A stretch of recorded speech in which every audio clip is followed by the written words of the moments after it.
Hello, I am Shawnee Monteith-Brown, and I am here to take you on a journey as I document how the role of a teacher educator within the Caribbean has evolved.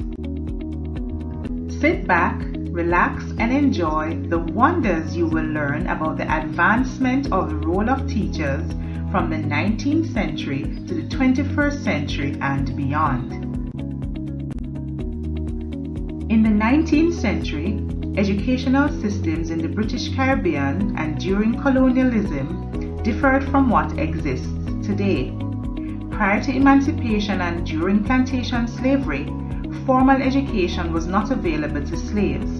However, after emancipation in 1838, education formed on Christian beliefs was made available and was limited to the elementary level, highlighting inequality and inferiority among the planter and worker class.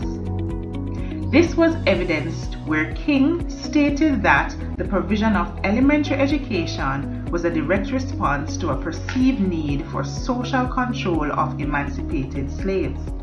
The thinking at that time was that slavery was to be abolished, but the plantation and the plantocracy were to be maintained at all costs.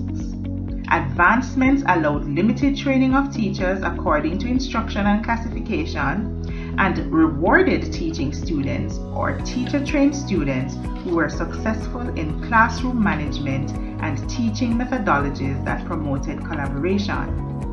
Teachers were required to deliver curricula that was based on practical instruction, where the main role of the teacher was to teach related lessons of agricultural labor for the planter class, which reflected and instilled the social structure of that colonial time. Within the Caribbean, during post-colonialism, it was noted that significant transformation of education took place in the 20th century, following the changes initiated during the 1950s to the 1980s, which created greater access to secondary and tertiary level education and the capacity to train secondary teachers. This upgrading of the academic and professional knowledge of the teachers created positive implications and suggested that a teacher's influence on a student's ability to learn was compounded by the teacher's ability, experience, methodology, knowledge, and the model of school organization that the teacher operates within.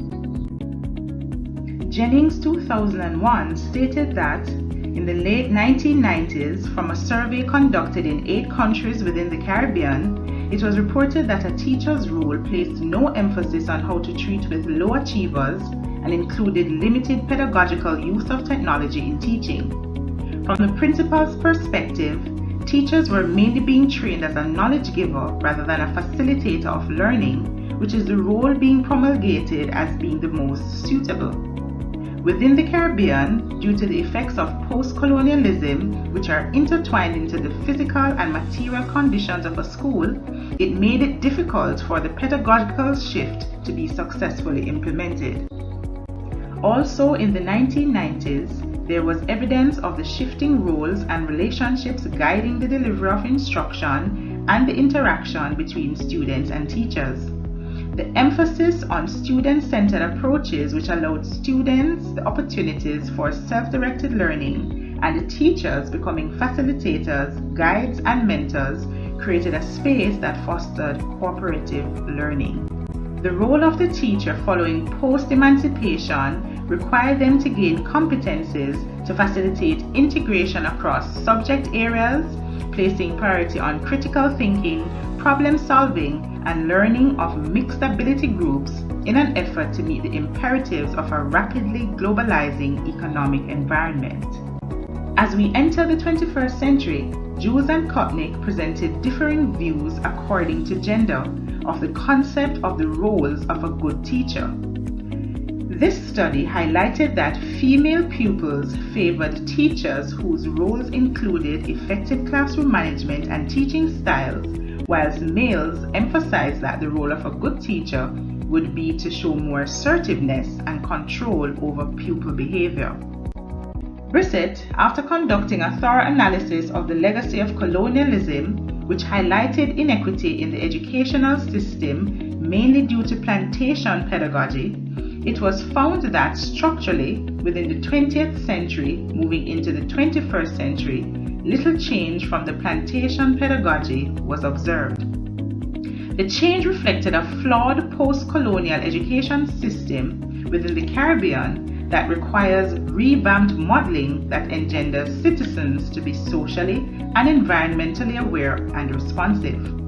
Pedagogically, it was being recommended that teachers move away from teacher-centered delivery methodology to a more constructivist methodology of teaching and learning, which encourages critical and independent learning rather than a teacher-centered focus. Researchers, through the use of an action research investigation conducted in 2003 to 2004, found that if a teacher's role within the Caribbean incorporated an alternate social pedagogical method such as relational group learning, it could enhance classroom achievement and participation. The study discovered that the implementation of the method was favorable since it led to an increase in the students' achievement, interaction, and learning ability for both males and females.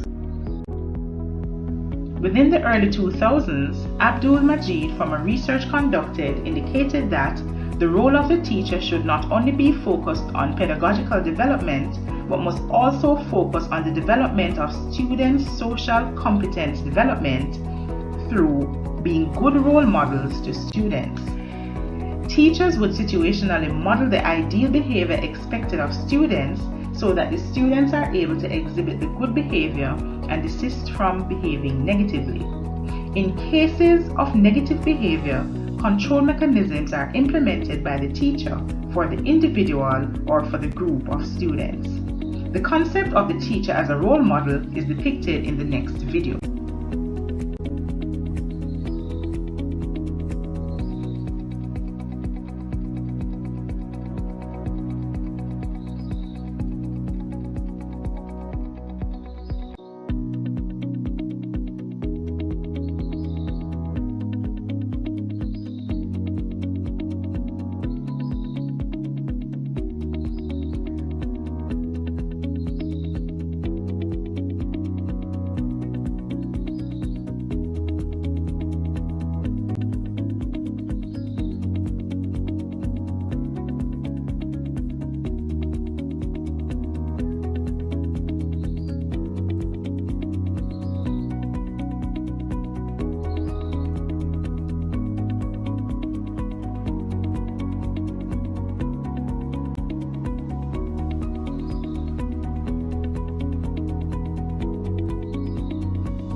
From knowing how to treat with low achievers and developing the social competence of students, the teacher's role as it relates to the concept of inclusion began to evolve. Considerations were given to effectively determine and utilize pedagogical strategies that could facilitate students in the Caribbean with dyslexia. From research presented by Blackman 2011, it was discovered that teaching methodologies used with dyslexic students did not differ from those used in teaching other students and did not require any specialist training, which meant that general teaching methodologies that are used to facilitate understanding and allow for independent learning and collaboration were the most effective for students with dyslexia. Burbell and Hewitt-Bradshaw 2016 noted that within the Caribbean region, where classroom instruction has traditionally been largely teacher-directed, pedagogies in new curricula at all levels of the education system now favor the role of the teacher to facilitate more student-centered, constructivist instructional methods which encourage independent student learning. As technological advancements in education were being more incorporated, teachers became facilitators of the flipped classroom concept, which integrates content and technology to instruction for increased student engagement and achievement. The following video gives a brief description of the flipped classroom concept with its added advantages. The flipped classroom is a new method of teaching that is turning the traditional classroom on its head. Every day, thousands of teachers deliver the exact same lesson in class to millions of students.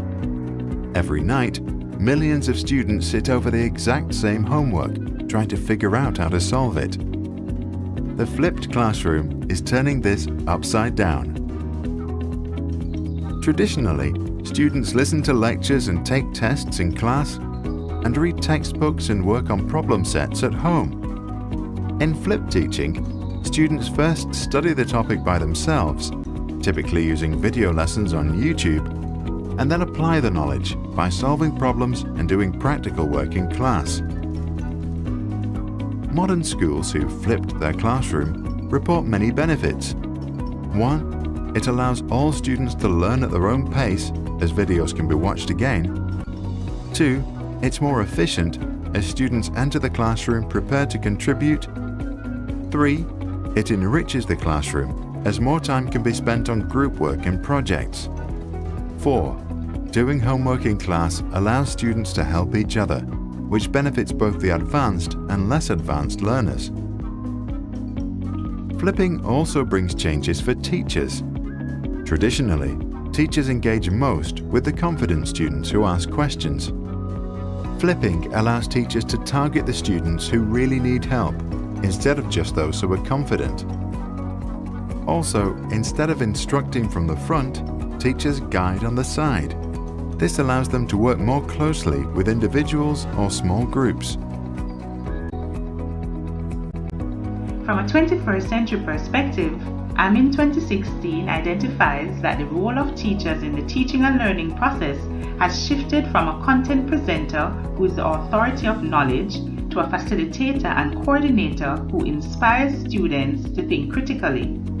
In the context of the digital era and in moving into the future of education, teachers must understand that teaching also takes place outside of a classroom, and to remain relevant, the utilization of technology and information available digitally to create lessons that are self-paced and collaborative can enhance learning and create an ideal teaching and learning environment for students. Futuristically, teachers must develop more learner-centered learning environments, view students as producers and not recipients of content, and become technologically competent and innovative within the educational system. The changing roles of teachers, which is being propelled by the advancements and growing demand of the infusion of technology in everyday life, and specifically in the education sector, calls upon teachers to willingly take part in training and self-development that will make them more technologically savvy and able to successfully enhance their teaching and learning environment to make it relevant in the 21st century and beyond.